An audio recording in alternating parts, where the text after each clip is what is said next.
Welcome to the Political Bridge. I'm Ada, your host.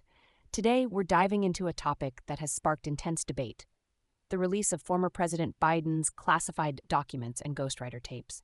These events have raised questions about national security, accountability, and political fairness.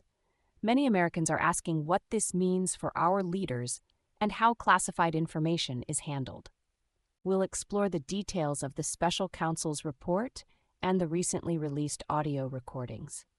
We'll also discuss the different perspectives on these developments.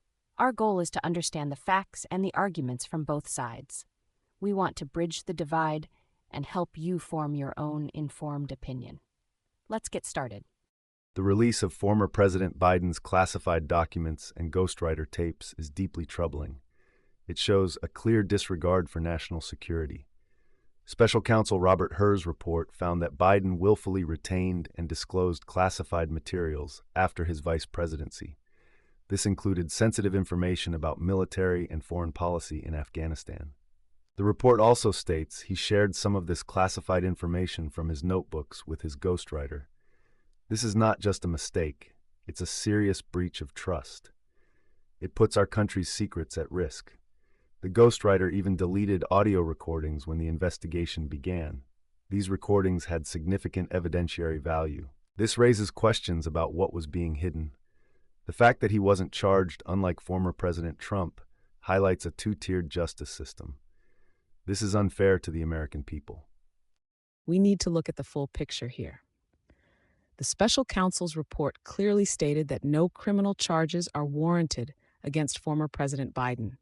This is a crucial point. The report found that the evidence does not establish Mr. Biden's guilt beyond a reasonable doubt. Many of the documents found were likely kept by mistake. His team cooperated fully with the investigation.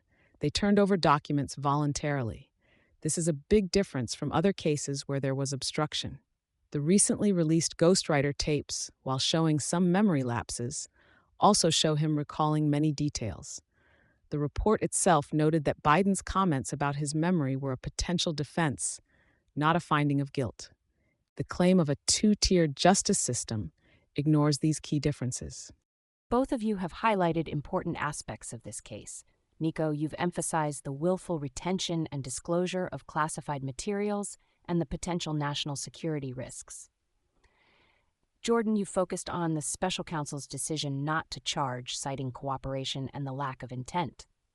My first question for both of you is this: how does the timing of these discoveries, especially the initial one in November 2022, impact public perception of transparency and accountability? The timing is very suspicious.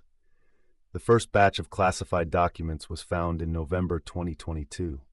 This was right before the midterm elections. The public didn't know about it until January 2023. This delay looks like a deliberate attempt to hide information from voters. It makes people question the transparency of the administration. It feels like they were trying to control the narrative. If the public had known, it might have changed election outcomes. This lack of openness erodes trust in government institutions. It fuels the idea that there's one set of rules for some and another for others. This is why the handling of Biden's classified documents is so concerning. It's about honesty with the American people. The timeline of events shows cooperation, not a cover-up. Biden's personal attorneys found the documents. They immediately notified the National Archives. The archives then informed the Justice Department. This is exactly how the process should work. It shows respect for the law.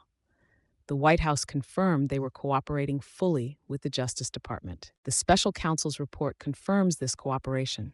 The delay in public disclosure was part of an ongoing investigation. Investigations need to be handled carefully. It is not unusual for details to be kept private during this time. To suggest a cover-up is to ignore the facts of how these matters are handled. The focus should be on the outcome. No charges were warranted. Let's stress test these arguments. Nico, you've argued that the lack of charges against former President Biden compared to former President Trump proves a two-tiered justice system. However, the special counsel report explicitly outlines several material distinctions between the two cases, primarily regarding cooperation and obstruction. How do you reconcile your claim with the report's detailed explanation of these differences? Jordan, you've emphasized Biden's cooperation as a key distinction. Yet the special counsel report also states that Biden willfully retained and disclosed classified materials, and that his notebooks contained sensitive intelligence sources and methods. How can these actions be considered fully cooperative and responsible, especially given the national security implications? The special counsel's report can try to draw distinctions, but the outcome still feels unfair. While the report mentions cooperation, it also says Biden willfully retained classified materials. It also says he disclosed them to his ghostwriter. This is a serious act.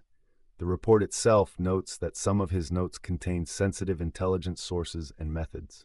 This still poses a national security risk. The argument that he cooperated doesn't erase the initial willful act. If a regular person willfully takes classified documents, they face severe consequences. The fact that a former president can do this and walk away without charges, while others face prosecution, still points to an uneven application of justice. It's hard for many Americans to see this as fair. The special counsel's report makes it clear that the differences between the cases are significant. Former President Biden's team immediately returned the documents. He consented to searches and sat for interviews. This shows a commitment to the law and national security. The report found that many documents were likely kept by mistake. While some notes contained classified information, the report also considered that Biden might have believed they were personal property, like other presidents before him. The special counsel found no evidence of intent to harm national security or obstruct justice. The willful retention finding was part of the overall assessment that still led to no charges. This is because proving intent beyond a reasonable doubt is a high bar. The report highlights these complexities, showing a careful legal process, not a double standard. This stress test reveals the core tension in this debate. On one side, we have concerns about the principle of equal justice and the seriousness of handling classified information. On the other, we see the legal distinctions of intent and cooperation as critical factors in the outcome. It's clear that the interpretation of willful retention and the impact of cooperation are central to how people view these events. It tells future officials that they can mishandle sensitive information without serious legal repercussions if they simply cooperate later. This undermines national security and the rule of law. The Ghostwriter tapes further show a casual attitude towards classified information. This is not how our nation's secrets should be treated. The public deserves a justice system that holds everyone equally accountable. The Biden classified documents case highlights this critical need for fairness. The special counsel's decision was based on legal standards, not political ones. The report clearly states that the evidence did not meet the high bar for criminal charges. This includes the element of intent. The differences in cooperation between former President Biden and former President Trump are undeniable and legally significant. Biden's team acted responsibly from the moment documents were found.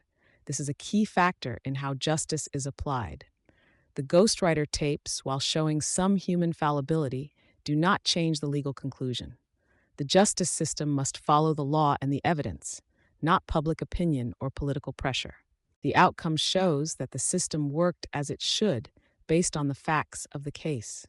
While we're debating the legal nuances and cooperation levels, let's not lose sight of the real-world impact of mishandling classified information. The intelligence community has repeatedly warned about the severe consequences of unauthorized disclosures. For instance, the recent Stupidgate leak by a low-level Air National Guardsman, Jack Teixeira, saw hundreds of classified documents circulating online.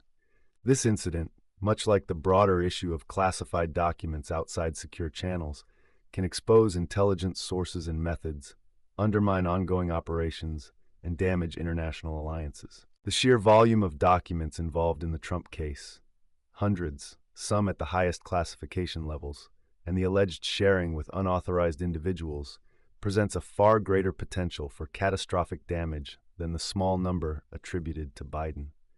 The focus on intent, while legally relevant, shouldn't overshadow the inherent risk created by having these documents in unsecured locations. It's about the vulnerability it creates for national security, regardless of whether the person intended harm. That's a valid concern, Nico, and the protection of classified information is paramount. However, we must distinguish between deliberate leaks that cause immediate harm and the inadvertent retention of documents, which the special counsel found to be the case with President Biden. The Stupidgate example involved a deliberate act of dissemination, which is a fundamentally different scenario from documents being discovered in a former official's personal records.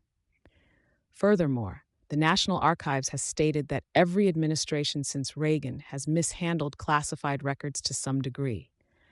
This suggests a systemic issue with record-keeping, not necessarily malicious intent. The key difference in Biden's case is that his team immediately notified authorities and cooperated fully, allowing for the secure retrieval of the documents.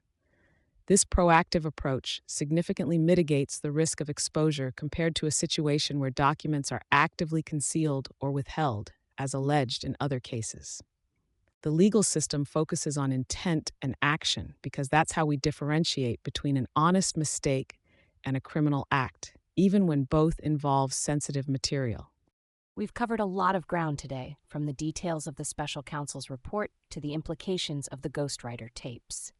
It's clear that there are strong arguments on both sides regarding former President Biden's handling of classified documents. This discussion highlights the ongoing challenges of balancing national security, legal process, and public trust. Understanding these different perspectives is vital for a healthy democracy. You can find more information and resources at tpbridgepod.com. Join us next time for another engaging discussion. Until then, stay informed, stay engaged, and keep bridging those political divides.